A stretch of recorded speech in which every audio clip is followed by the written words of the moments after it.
مدح صحابہ کی جو تحریک تھی نا، تبرہ کے مقابلے پر صحابہ کی تعریف پہ جو جلسے ہوتے تھے، ان کی قیادت کی تھی مولانا مظہر علی اظہر نے، جو مجلس سالار اسلام کے سیکرٹری جنرل تھے اور شیعہ تھے. لکھی ہوئی میں نے نکلوا لی ہے، تحریک مدح صحابہ. مولانا مظہر علی اظہر تھے. سید عطاءاللہ شاہ بخاری احرار کے صدر تھے.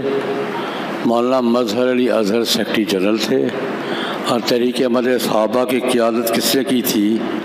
مولانا مظہر علی اظہر نے.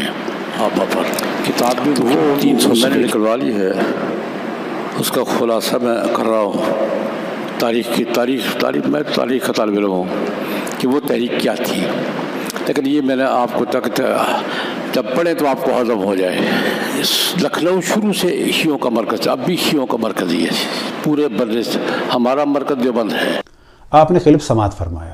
قبلہ ارشاد فرما رہے ہیں، ایک موضوع کو ڈسکس کر رہے ہیں کہ جس کا نام تاریخ میں دے دیا گیا ہے تبرہ ایجیٹیشن، جبکہ در حقیقت یہ ایجیٹیشن تھا اینٹی ذکر حسین ایجیٹیشن. امام حسین کے ذکر کے خلاف ایک ایجیٹیشن تھا. اس کا نام رکھا گیا تھا مدح صحابہ ایجیٹیشن. حقیقت یہ تھا مدح یزید و معاویہ و بنو امیہ و دشمنان اہل بیت. مدح دشمنان اہل بیت بالکل ویسے جیسے پاکستان میں دفاع صحابہ ریلی ہوئی، لیکن نعرے کس کے لگ رہے تھے؟ زندہ باد یزیدیت. عیناً یہی کام ہوا انڈیا میں. اور جب لوگوں نے بنو امیہ کو برا کہا، اور اس دوران بعض لوگوں نے بعض اور لوگوں کو بھی برا کہہ دیا ہوگا. یہ بالکل وہ کیفیت ہوتی ہے کہ کسی کے پاس جا کے اگر آپ چیخ کے اللہ اکبر بھی کہیں تو ممکن ہے وہ جھلا کے معاذ اللہ اللہ سبحانہ و تعالیٰ کی توہین کر دے. تو یہاں پر اگر وہ کچھ جھنجھلا کے کہے گا تو عقلاء یہی کہتے ہیں کہ تم نے کیوں اللہ کے نام کو فتنے کے لیے استعمال کیا، اور جواباً اس نے اللہ کی توہین کر دی. کسی کو آپ بلا وجہ تنگ کریں اللہ کے نام پہ، کسی کے کان میں جا کے آپ یا کسی سوتے ہوئے آدمی کے سامنے اس کو تنگ کرنے کے لیے تلاوت قرآن پڑھیں تو وہ ممکن ہے معاذ اللہ بہک کے قرآن کی توہین کر دے. پہلی بات ڈسٹرب کرنا تمام عقلاء کے نزدیک ہے. لیکن اب یہاں سوال کرتے ہیں ہم کہ پہلے تو یہ دیکھا جائے کہ ذکر شہادت کسی کی بھی وہ حرام ہے یا نہیں ہے، یا کسی کا ڈے منانا حرام ہے یا نہیں ہے. تو بھائی اگر یہ حرام ہے تو پھر نہ منائیں کسی کا بھی، اور اگر یہ حلال ہے اور بدعت نہیں ہے تو عقل یہ کہتی ہے کہ جس کی ولادت کا دن ہو آپ اس دن ان کی ولادت منائیں، اور جن کی وفات یا شہادت کا جس دن ہو آپ اس دن منائیں. گو کہ اس کے علاوہ بھی آپ منانا چاہیں تو منائیں، کوئی حرج نہیں، لیکن آپ کبھی بھی نہ منائیں. جب امام حسین کا جلوس نکلے جب جا کے منائیں. آپ پورے شہر کو چھوڑ دیں، ہمیشہ امام حسین کے جلوس کے سامنے آ کر اس کو روک کر یا اس کے ارد گرد شور مچائیں تو ساری دنیا یہ کہے گی کہ یہ کام اس وقت اللہ رسول کے لیے نہیں ہے، یہ فتنے کے لیے ہے. تو یہ ہو گیا پہلا مقدمہ، اور یہ چیز ہے بالکل انڈرسٹوڈ. بس دوبارہ ہم توجہ دلائیں کہ اینٹی ذکر امام حسین ایجیٹیشن تھا، تحریک تھی. اس کو نام دیا گیا مدح صحابہ ایجیٹیشن.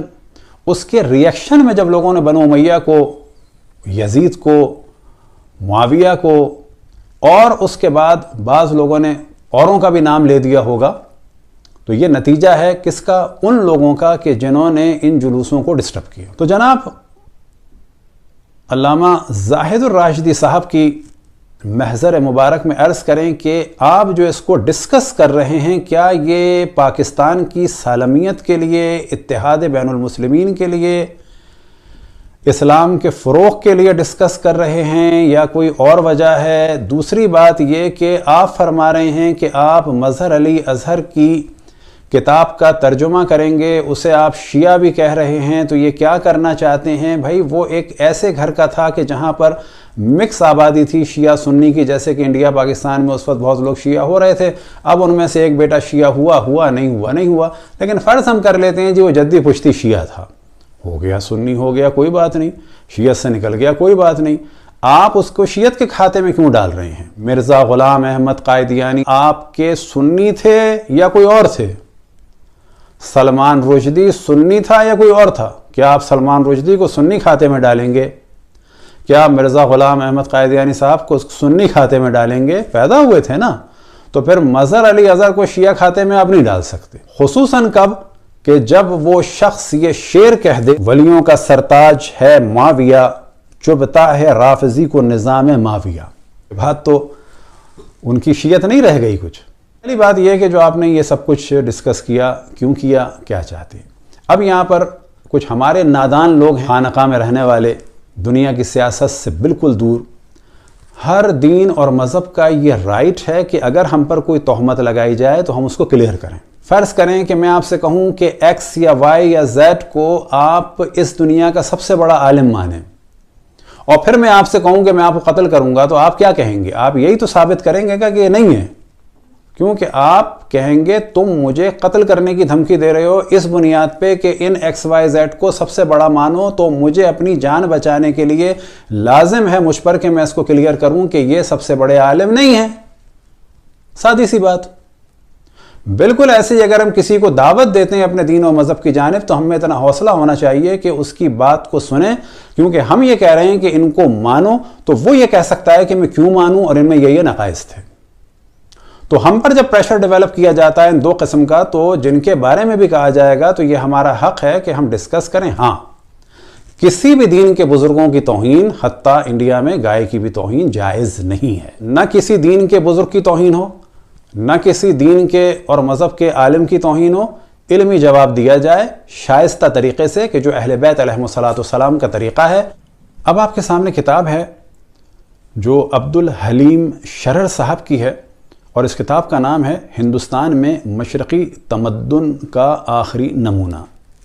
عبدالحلیم شرر صاحب اہل حدیث اسکالرز میں سے تھے۔ ان کی ولادت ہوئی ہے 1860 میں اور وفات ہوئی ہے 1926 میں، اور یہ اپنے سے پہلے زمانے کا اور ان کے بقول مشرقی تمدن کا آخری نمونہ، تو اس میں لکھنؤ کے حالات کی جانب توجہ دلا رہے ہیں، اور آپ کے سامنے ہے پیج نمبر 320 اور فصل نمبر 49۔ پتہ چلتا ہے کہ سب مل کے عزاداری امام حسین علیہ السلام لکھنؤ میں کرتے تھے۔ آداب صحبت میں دسیوں چیزیں مذہبی صحبتیں یعنی عزاداری کی مجلسیں اور مولد شریف کی محفلیں ہیں۔ مجلسوں کا عام رواج شیعوں میں ہے اور مولد شریف کا سنیوں میں، اگرچہ دونوں میں دونوں فریقوں کے لوگ شریک ہوتے ہیں، بلکہ یہ بھی ہوتا ہے کہ کبھی بعض محب اہل بیت سنی مجلس سے عزا کرتے ہیں اور شیعہ حضرات کے ہاں مولد شریف کی محفل ہوتی ہے۔ مولد شریف سے مراد رسول اللہ صلی اللہ علیہ وسلم کی ولادت کا جشن ہے، اور یہ ہمارے یہاں ہر شیعہ کے ہوتا ہے۔ ان کی مراد شاید اس طریقے سے ہے کہ جو اس زمانے میں 12 کو، یا مثال کے طور پر ایک خاص طریقے سے کہ جس میں قوالیاں بھی ہوں۔ اب ہے ارواح ثلاثہ یعنی حکایات اولیاء۔ مؤلف ہیں حکیم الامت حضرت مولانا محمد اشرف علی تھانوی ہے 106۔ فرماتے ہیں خان صاحب نے فرمایا کہ میں نے بچپن میں سنا تھا کہ سید صاحب نے، یعنی سید احمد نے، سید صاحب نے ہزاروں امام باڑے توڑوا ڈالے ہیں، مگر حکیم جمیل الدین صاحب جو پورب میں بہت رہے ہیں فرماتے تھے کہ سید صاحب نے 50,000 امام باڑے توڑوائے ہیں۔ تو یہ ڈسکس کریں کہ یہ جو عدد بیان ہوا ہے، اگر ہم بیان کرتے تو کہہ دیا جاتا جھوٹ ہے، مبالغہ ہے۔ انہوں نے بیان کیا ہے تو بھی آپ کو حق کہہ دیں مبالغہ ہے، لیکن اتنی بات واضح ہے کہ اگر ہزاروں کہیں ہیں 50,000 اور دوسری جانب ہزاروں، تو سینکڑوں تو مانیں۔ اور یہ جو سینکڑوں تھے شیعہ سنی سب کے تھے۔ امام حسین علیہ السلام کا ذکر ہوتا تھا، ویسے ہی جیسے آج امام حسین کے ذکر پہ پتھراؤ ہوتا ہے، یہ روش چلی آ رہی ہے ان لوگوں کی کہ جو ان کو اپنا آئیڈیل مانتے ہیں، اور دنیا جانتی ہے کہ ان دو کو اپنا آئیڈیل دیوبندی حضرات مانتے ہیں۔ ایسے سید احمد کے یہ کارنامے ہیں، ساتھ ہی ایک ان کا تھا جس کا نام تھا اسماعیل شاہ، اور مسلمانوں کو ڈیوائیڈ کرنے میں اور انگریزوں کے مقابلے میں مسلمانوں کو اتحاد سے روکنے میں اسماعیل شاہ نے بہت کردار ادا کیا، اور رسول اللہ صلی اللہ علیہ وسلم کے لیے رقیق زبان استعمال کرنے کے لیے لوگوں کو جرت دلائی، ایک کتاب لکھ کے کہ جس کا نام ہے تقویت الایمان، اور یہی وہ کتاب ہے کہ جس کی بنیاد پر انڈیا میں اہل سنت تقسیم ہو گئے۔ انہوں نے حکومت بنائی سرحد میں، جو انگریزوں نے اس زمانے میں آزاد علاقے کے طور پر چھوڑ دیا تھا۔ انہوں نے کبھی انگریزوں سے جنگ نہیں کی، یا تو انگریزوں کو فائدہ پہنچانے کے لیے کبھی کبھی حملے کیے رنجیت سنگھ پر۔ حکومت بھی انڈیا میں نہیں بنائی، انگریزوں کے علاقے میں نہیں بنائی، بلکہ کہاں بنائی؟ آزاد سرحد میں، اور وہاں پر جا کر پٹھانوں کو تنگ کیا، اور کچھ دن تو ان کو برداشت کیا لوگوں نے، بعد میں وہی ان کا حال ہوا کہ جو ISIS یا طالبان سے لوگوں کو نفرت ہے، اور خصوصاً ایک چیز سبب بنی نفرت کی، وہ یہ کہ جو ان کے ساتھ پورے انڈیا کے مختلف علاقوں کے لڑکے تھے، ان کی شادیوں کے لیے پٹھان قبائل میں انہوں نے زبردستی زور ڈالا، اور یہ چیز نفرت کا سبب بنی، یہاں تک کہ یہ جو توڑ پھوڑ کا واقعہ ہے یہ 1820 کا ہے، لیکن ان کو پھر وہاں سے بھاگنا پڑا، اور ان کو انگریزوں نے نہیں مارا بلکہ خود غیور پٹھانوں نے، مسلمانوں نے مارا، اور بالا کوٹ میں مار پیٹ کے ان کو اور ان کے افراد کو چھوڑ دیا، ان کے لاشوں کو۔ انگریزوں سے ان کا کوئی مقابلہ نہیں تھا، بلکہ انہوں نے انگریزوں کے فائدے میں ہمیشہ کام کیا، کبھی بھی انہوں نے انگریزوں کے خلاف کوئی کام نہیں کیا۔ اب آپ کے سامنے کتاب ہے مد صحابہ کے متعلق سوپ کمیٹی کی رپورٹ اور گورنمنٹ کا فیصلہ، مطبوعہ گورنمنٹ گزٹ مورخہ 28 مارچ 1938۔ نمبر 5 میں ہے، 1905 تک لکھنؤ کے شیعہ اور سنی اپنے تعزیے ایک ہی خاص کربلا میں لے جایا کرتے تھے، جو کربلا تال کٹورا کے نام سے موسوم ہے۔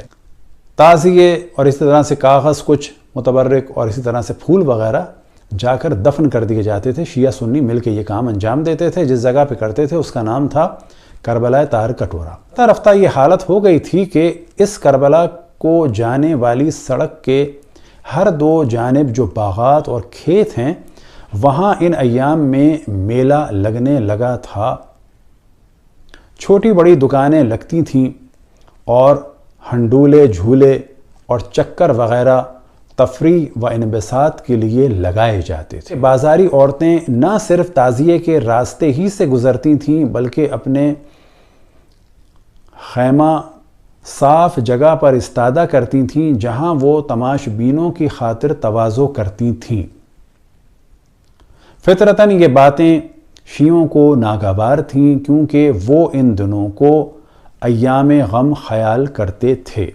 یہ جج نے جو پورا لکھ کے دیا ججمنٹ، اس میں یہ بتایا کہ اس طرح سے شیعہ سنی مل کے کرتے تھے۔ بعد میں امام حسین کے اس غم کے جلوس کو ان بازاری عورتوں کے ذریعے سے، جھولوں کے ذریعے سے، تماشوں کے ذریعے سے خراب کرنے کی کوشش کی گئی۔ یہ کام ہوا 1905 میں، اور یہ سارا کام چل رہا تھا اس زمانے میں۔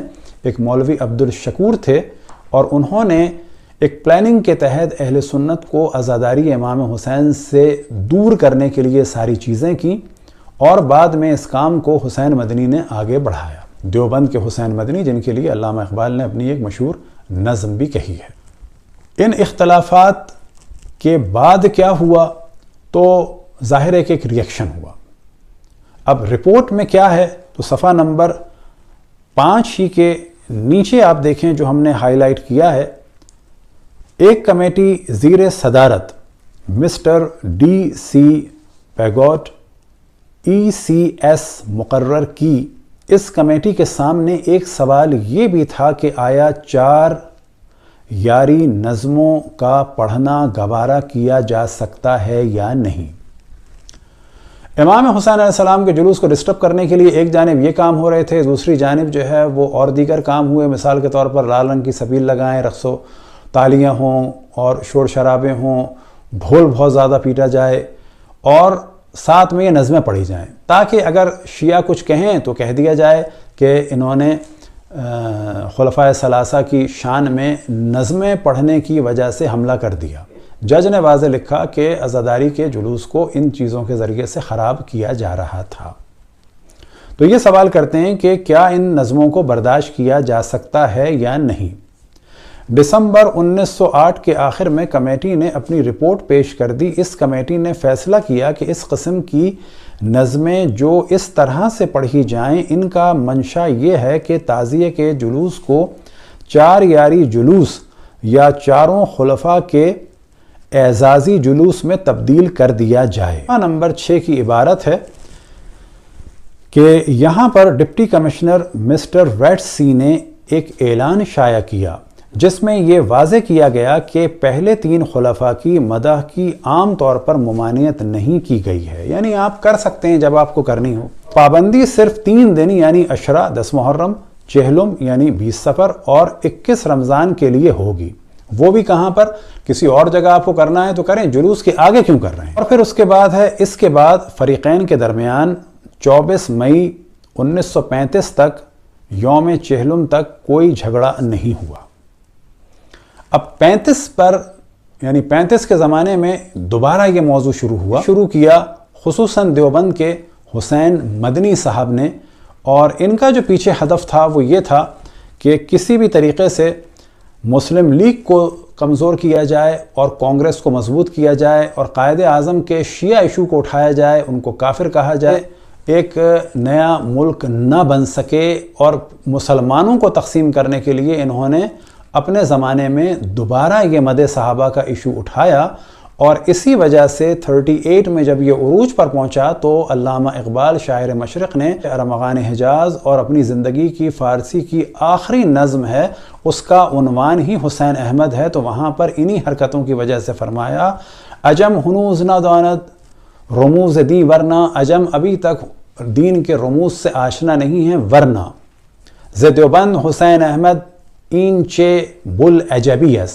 یہ جو عجیب والغریب حرکات ہیں جو دیوبند کے حسین احمد کی ہیں، یہ اس وجہ سے ہیں کہ اب تک اس کو دین کے رموز سے آشنائی نہیں ہے۔ سرود بر سر ممبر کے ملت اس وطن اس، کہ ممبر رسول اللہ پہ یہ ترانے پڑھ رہا ہے کہ ملت جو ہے وطن سے ہے۔ چہ بھی خبر ز مقام محمد عربی است، یہ کتنا محمد عربی صلی اللہ علیہ وسلم کی معرفت سے دور ہے۔ بے مصطفیٰ بے رسان خیش رو کے دین ہم او است، کہ اے حسین احمد اپنے آپ کو رسول اللہ صلی اللہ علیہ وسلم تک پہنچاؤ کہ دین وہ ہیں، کانگریس نہیں ہے، نہرو نہیں ہے۔ اگر بے اون رسیدی تمام بو لہبی است، اور اگر تم ان تک نہیں پہنچے تو تم مسلمان نہیں ہو، تمہاری باتیں اسلامی نہیں ہیں، بلکہ کیا ہیں؟ ابو لہبی حرکتیں ہیں، یہ سب کچھ ابو لہبی نظریات ہیں۔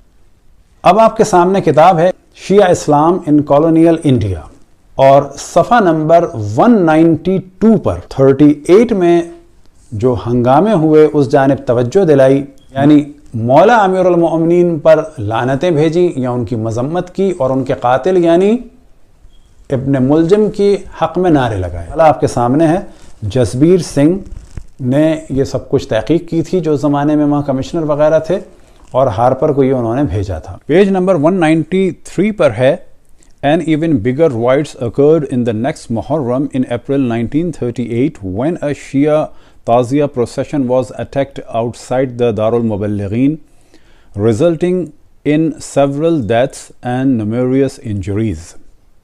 اور 1937 کے بعد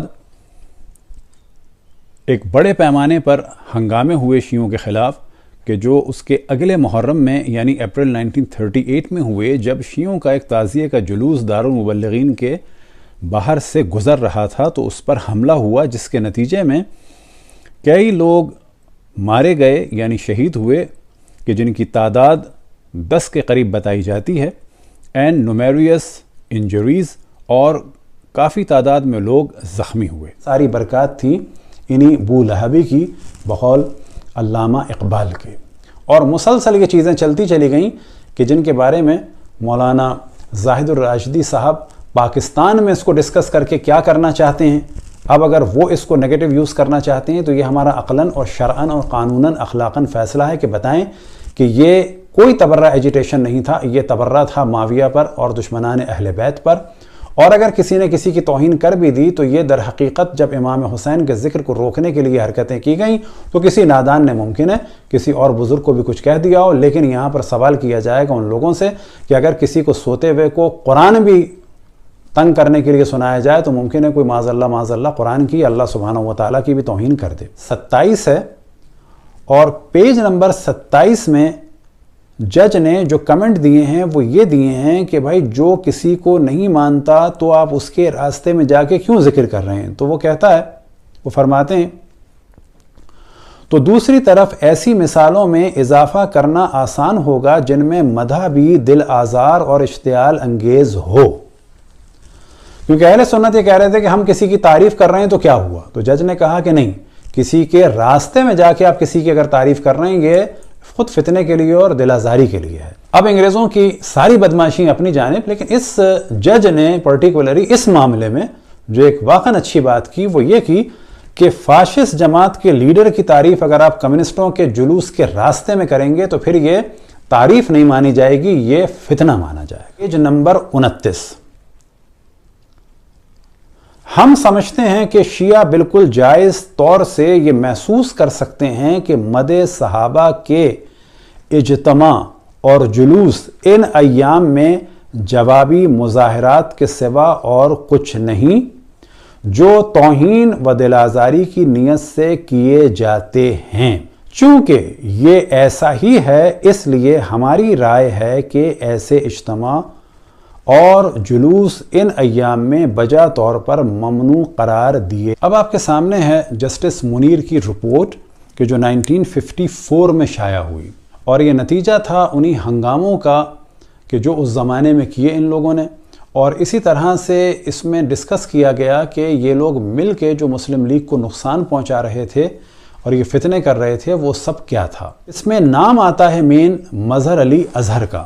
اب یہ ذہن میں رہے کہ مظہر علی اظہر کے بارے میں اب تک جو بعض ویب سائٹس ہیں دیوبندیوں کی، وہاں پہ ان کو لکھا جاتا ہے کہ یہ شیعہ گھر کے تھے اور شیعہ تھے۔ اب ان کا شعر ملاحظہ فرمائیں آپ کہ جو عموماً ان تکفیریوں کی اور دہشت گردوں کی ویب سائٹ پر ملتا ہے ان کے نام سے، ولیوں کا سرتاج ہے معاویہ، چبھتا ہے رافضی کو نظام معاویہ۔ اس شعر کے بعد مظہر علی اظہر شیعہ ہیں تو پھر سیٹنک ورسز کے بعد تو پھر کہنا پڑے گا کہ سلمان رشدی سنی ہے اور مرزا غلام احمد بھی سنی ہے۔ بھائی انسان کسی جگہ ہوتا ہے اور جب اپنے نظریات کو بیان کرتا ہے تو پھر وہ نہیں رہتا۔ یہ اصل میں ایک مکس فیملی کے تھے۔ اب یا تو انہوں نے شیعت کو قبول ہی نہیں کیا تھا، باقی افراد نے قبول کر لیا تھا، یا یہ کہ چلیں جی ہو گئے نکل گئے، جیسے سلمان رشدی نکل گیا، مرزا غلام احمد نکل گئے، اور بہت سارے اہل سنت میں سے نکلے۔ عام طور پہ دعوی نبوت علماء اہل سنت ہی کرتے ہیں، تو کیا ان کو سنی کہا جائے گا؟ قادیانیت بھی سنیت ہی سے نکلی ہے، تو کیا ان کو سنی کہا جائے گا؟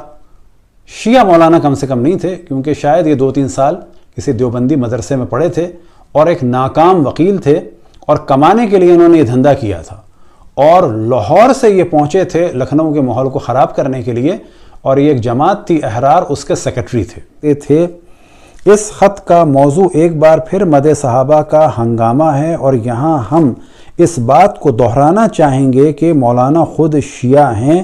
اس خط میں مولانا کا کہنا ہے کہ مدح صحابہ کا ہتھیار، اب یہاں پر دقت کی ضرورت ہے کہ مدح صحابہ کا ہتھیار لیگ کے خلاف مؤثر انداز میں استعمال کیا جا سکتا ہے، اور یہ کہ انتخابات کا نتیجہ جو بھی ہو لیگ اور حکومت دونوں کو اس معاملے پر ہتھیار ڈالنا ہوں گے۔ مولانا کے اس طرز عمل سے یہ واضح طور پر ظاہر ہوتا ہے کہ احرار اور دوسری مذہبی جماعتیں کس طرح آسانی سے اپنے سیاسی مقاصد کے حصول کے لیے مذہب کو استعمال کر سکتی ہیں۔ پیج نمبر 255 میں آپ خصوصاً اس سطر کو دیکھ سکتے ہیں کہ مدح صحابہ کا ہتھیار استعمال کیا جا سکتا ہے مسلم لیگ کے خلاف، یعنی پاکستان کو نہ بننے دینے کے لیے۔ یہی حسین احمد ایک جانب یہ اوچھی حرکتیں کر رہے تھے ذکر امام حسین کو ختم کرنے کے لیے، دوسری جانب انہوں نے ایک کتاب لکھی تھی کہ جو مشہور ان کے کتابچوں میں سے ہے، اس کا نام ہے سول میرج اور لیگ۔ اب قائد اعظم کو بدنام کرنے کے لیے انہوں نے سول میرج کا ایشو اٹھایا کہ جن میں ان کی مرحومہ زوجہ کے جو 1929 میں انتقال کر چکی تھیں ان کو بھی جتنا خراب کر سکتے تھے کیا. لیکن یہاں پر ہم یہ بتائیں اہل سنت میں بھی ایک قول یہ ہے کہ پارسی اہل کتاب میں سے ہیں, شیعوں میں بھی یہی قول ہے, اور اہل کتاب سے شادی ہو سکتی ہے خود اہل سنت کے مطابق بھی. اچھا نہیں بھی ہو سکتی تو جب ان کا نکاح نامہ موجود ہے کہ ان کا نکاح شیعہ طریقے سے ہوا, جب ان کا اسلام لانا موجود ہے, جب ان کا مسلمان قبرستان میں خوجہ قبرستان میں بمبئی کے دفن ہونا ثابت ہے, صرف اس خاتون کو کہ جو اسلام لائی اس کی حرمت کو پامال کیا صرف اس لیے کہ مسلم لیگ کو بدنام کیا جا سکے. اب آپ کے سامنے ہے صفحہ نمبر 3 اور 4. تو یہی حسین مدنی صاحب فرماتے ہیں, ہم مسلمانوں کی خیر خواہی کے لیے ارادہ کرتے ہیں کہ لیگ اور اس کی چوٹی کے سربرآوردہ لوگوں کی صحیح کیفیت مسلمانوں کے سامنے پیش کر کے ان کو مجتبی کریں کہ یہ جماعت اور اس کے ہائی کمانڈ تمہارے لیے ہرگز قابل اعتماد نہیں ہے, نہ وہ تمہارے مذہبی رہنما بننے کے قابل ہیں اور نہ سیاسی. ان کی مذہبی اور سیاسی غداریاں کھلی سامنے رکھ رہے ہیں تاکہ حق اور باطل متمیز ہو جائیں. پھر اگر کوئی صحیح راستے پر نہ آئے تو وہ جانے اور اس کا کام. اس بنا پر ہم متعدد چھوٹے پومفلیٹ اور رسالے پیش کرتے ہیں جن میں نہایت معتبر استدلالات سے کام لیا گیا ہے, افواہوں اور غیر معتبر روایات کو کام میں نہیں لایا گیا. پہلا نمبر لیگ اور سول میرج ہے, جس میں لیگ کی مذہب اسلام قرآن سے دشمنی کو صاف طور پر دکھایا گیا ہے. یعنی مسلم لیگ اسلام کی دشمن تھی, قرآن کی دشمن تھی, بقول اس شخص کے کہ جن کو علامہ اقبال نے بو لہبی کہا اور پوری نظم ان کی مذمت میں کہہ دی. اب اس بات کو ہم واضح کریں کہ اس کو ہم نے ڈسکس کیوں کیا. دوبارہ توجہ دلائیں کہ اس کو ہم نے ڈسکس اس وجہ سے کیا کہ مولانا زاہد الراشدی صاحب نے فرمایا کہ میں مظہر علی اظہر کی کتاب کا خلاصہ کر رہا ہوں. اب ظاہر ہے جب یہ خلاصہ کرتے تو اختلافی کے لیے کرتے, بعد میں یہ چھپتی بھی آگے بھی آتی اور ایک نیا ایشو یہ لے کے آتے, اور یہ اپنے اس کلپ میں کہہ چکے ہیں کہ جو کچھ پاکستان میں ہوا یہ تو کچھ نہیں ہوا, اس سے پہلے زیادہ ہو چکا ہے, یعنی طیش دلا رہے ہیں. اب یہ بڑی عجیب بات ہے, کچھ خانقاہ والے لوگ کہ جن کے دماغ بالکل بند ہیں وہ تشیع کے دفاع کو ہمیشہ غلط سمجھتے ہیں. دعا ہے کہ خداوند تبارک و تعالی ان لوگوں کو اہل بیت علیہم السلام کے لیے کام کرنے کی اور اہل بیت کے فضائل بیان کرنے کی توفیق عطا فرمائے. وصلی اللہ علی محمد و آلہ الطاہرین.